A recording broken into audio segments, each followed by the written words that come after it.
Halo teman-teman semuanya, semangat pagi, salam sejahtera, dan salam sehat selalu buat kita semuanya. Kembali lagi dengan aku. Welcome back to my channel, Vera Tambajaya. Dan di video kali ini kita akan membahas tentang perubahan kulit pada ibu hamil. Oke, sebelum kita masuk ke inti materinya, aku mau tekankan dulu nih ke teman-teman. Jadi di dalam kehamilan itu ada 3 hormon utama yang meningkat. Biasanya kalau kita udah diperhadapkan dengan kasus atau contoh soal yang berhubungan dengan hormon-hormon, biasanya agak bingung, agak kewalahan ya teman-teman. Jadi supaya nggak bingung, mari sama-sama kita pahami tentang sifat dari si hormon ini. Jadi ketiga hormon ini meningkat. Jadi nanti kalau ada kasus, jadi jangan pernah memilih jawabannya itu adalah yang berkaitan dengan penurunan hormon yang ketiga ini ya teman-teman. Nah yang pertama ada hormon estrogen. Sifat dari hormon estrogen ini adalah memperbesar dan memperbanyak. Misalnya, si ibu mengatakan bahwasanya payudaranya semakin lama semakin membesar. Nah, jadi itu pekerjaan dari si hormon estrogen ya, teman-teman. Kemudian lagi, si ibu bilang bahwasanya gusinya itu mudah berdarah, mudah bengkak. Nah, yang menyebabkan gusi si ibu ini mudah berdarah apa gitu ya?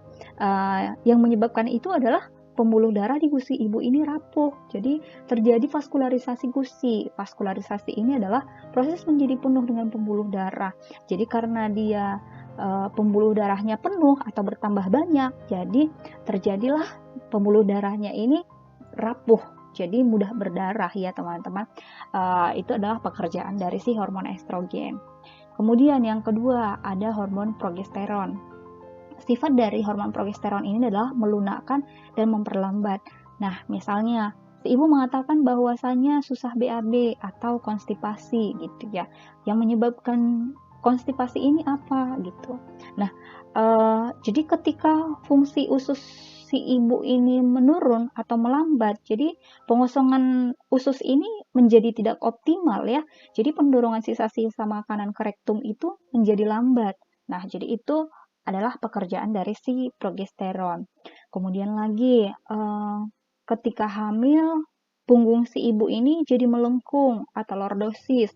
Nah, yang menyebabkan punggung si ibu ini jadi lordosis apa? Karena dia ketika hamil melunak tulangnya itu ya, teman-teman, tulang punggungnya. Jadi si ibunya itu nanti menjadi lordosis, nggak lurus ya punggungnya teman-teman. Jadi dia karena melunak.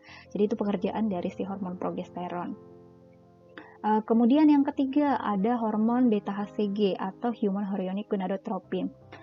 Sifat dari si beta HCG ini hanya satu ya teman-teman. Dia menyebabkan mual dan muntah dalam kehamilan. Hanya itu aja. Nggak ada pekerjaannya yang lain selain menyebabkan mual dan muntah dalam kehamilan. Jadi ini dia sifat dasarnya. Silahkan sama-sama kita pahami sifat dasar dari si ketiga hormon yang utama ini, hormon utama yang meningkat di dalam kehamilan ini, supaya kita nggak salah nanti. Oke, kita masuk ke materinya.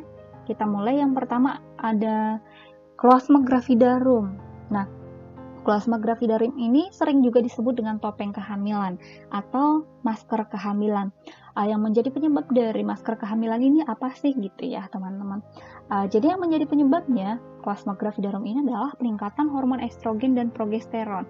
Jadi ketika si hormon estrogen dan progesteron ini meningkat, dia bisa merangsang produksi MSH. MSH ini adalah hormon melanocyte stimulating hormone ya teman-teman. Jadi ketika si MSH ini terangsang, dia menyebabkan hiperpigmentasi. Jadi dia memberikan warna kehitaman pada kulit, memberikan melanin yang berlebih. Nah, jadi terjadilah kloasma gravidarum karena si hormon estrogen dan progesteron ini merangsang si MSH. Jadi ini terjadi karena peningkatan si MSH. Kemudian ini bakalan diperburuk dengan ketika si ibu sering terpapar dengan sinar matahari. Nah, yang paling umum terjadi itu kloasma gravidarum ini paling umum terjadi pada wajah, tapi tidak menutup kemungkinan bisa juga terjadi di area areolanya si ibu, kemudian di leher, di selangkangan, bahkan di ketiak juga. Jadi ketika si wajah, areola, leher, selangkangan, ketiak ini menjadi menghitam, ada topeng kehamilannya. Jadi itu adalah pekerjaan dari si MSH, bukan karena si ibunya mungkin malas menjaga kebersihan, nggak melulu karena itu ya teman-teman, tapi karena peningkatan si MSH ini. Nah, caranya untuk mengurangi kejadian kloasma gravidarum ini, anjurkan si ibu untuk menghindari paparan sinar matahari dan ajarkan si ibu untuk menggunakan tabir surya atau sunscreen. Tapi jika si ibu khawatir akan sunscreen ini, boleh si ibu terlebih dahulu konsultasi dengan dokternya ya. Kemudian ketika si ibu hendak keluar dari rumah, silahkan kasih tahu si ibu supaya menggunakan topi yang lebar mungkin supaya wajahnya itu tertutupi, kemudian menggunakan pakaian lengan panjang supaya kulitnya juga semuanya tertutupi ya teman-teman. Kemudian yang kedua ada spider veins atau spider navy. Nah, gambarnya kurang lebihnya seperti ini. Jadi dia seperti laba-laba ya teman-teman. Spider veins atau spider navy ini disebut juga dengan pembuluh darah laba-laba karena ini bentuknya melingkar seperti laba-laba ya teman-teman. Jadi spider veins ini berbeda dengan varises. Kalau varises itu di pembuluh darah besar, kalau spider veins ini di pembuluh darah kecil ya teman-teman. Dia biasanya berwarna merah, ungu, biru, dan polanya itu berputar seperti laba-laba. Karena dia berputar seperti laba-laba makanya disebut dengan spider veins. Kemudian ini terjadi karena peningkatan hormon estrogen dan aliran darah yang meningkat ke kulit. Biasanya ini terjadi pada wajah, dada, dan paha. Kemudian beritahu si ibu tidak perlu khawatir akan perubahan ini karena spider veins ini akan menghilang setelah si ibu melahirkan nanti. Selanjutnya yang ketiga ada garis perut. Nah, ini dia. Garis perut ini ada yang disebut dengan linea alba dan linea nigra. Nah, linea alba itu adalah garis yang berwarna putih. Jadi ini linea alba ini sudah muncul sebelum hamil, tapi nggak begitu terlihat. Jadi kita nggak terlalu perhatikan ya teman-teman. Kemudian linea nigra. Nah, linea nigra ini adalah garis berwarna coklat. Jadi ini dia ya teman-teman. Garis yang memanjang ini sampai dia ke atas simfisis pubisnya. Garis berwarna coklat ini semakin lama semakin gelap seiring dengan pertambahan usia kehamilan.